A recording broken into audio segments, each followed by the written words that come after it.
Hi, I was trying to get this beautiful backdrop here at the court's office. There's the Parliament House somewhere across the street there in the background. So the Parliament convened at 7. Well, they wrapped up at 7 to come back at 10 a.m. in the morning. Nothing interesting has happened yet, people, so don't get all excited. Minister Miles gave his statement. If you haven't been out here to the to the courthouse at the front, you should get out here and see this beautiful Christmas setup that they have here. But yes, Minister Miles gave his statement, and then we had a few other meaningful statements from the Deputy Premier, Mr. Ruddy, Gary Ruddy, MP for Georgetown South. We had Ms. Julie Hunter, MP for one of the areas in Westby, I can't remember. And we had our acting governor, Mr. Eric Bush. He gave a contribution. And we had MP Dwayne John Seymour of Bordentown East gave a very impactful statement also.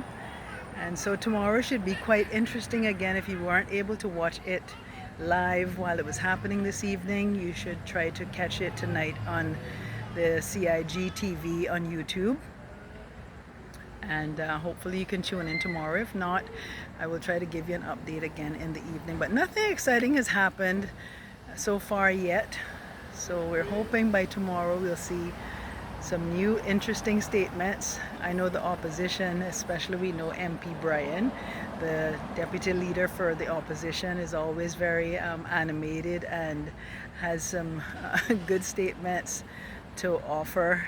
I think he spoke earlier before I got there this afternoon. I wasn't able to catch that, but we'll see what happens tomorrow, guys. Nothing interesting, like I said, happened, but the Deputy Premier gave a very good statement. So did Mr. Bush, as I said, the acting governor, and Ms. Julie Hunter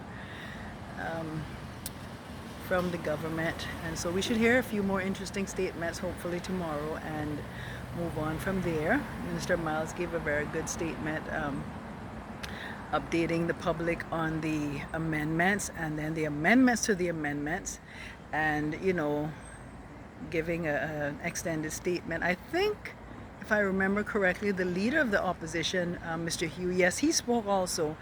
I wasn't upstairs listening to that. I was engaged downstairs doing something else, but he gave a statement too. That's the Honorable leader of the opposition, MP Joey Hugh.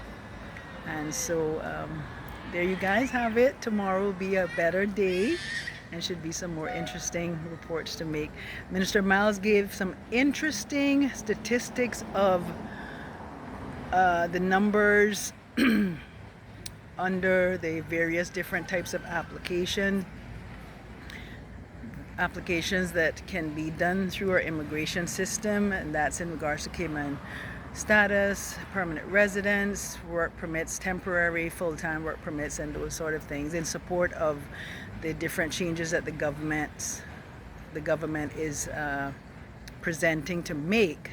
So I will report more on those statistics, meaning the numbers that he presented of how many people applied for Caymanian status in the last few years, under what grounds, how many people applied for work permits and what type of work permit, and how many people applied for and was approved, not only applied but was approved for permanent residence, and under what grounds, and so forth and whatnot. So those are interesting to have heard. Those were interesting to have heard, and I'd like to share those with those on my social media pages in the next coming hours. Maybe not today, but tomorrow. And I think that's all I have to offer right now.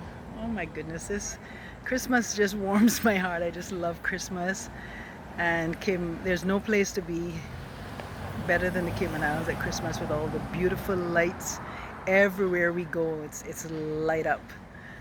So talk to you soon. Let me show you the back there at the court's office. It's kind of, but anyway, come out here and walk around, take some pictures. Otherwise, have a good evening.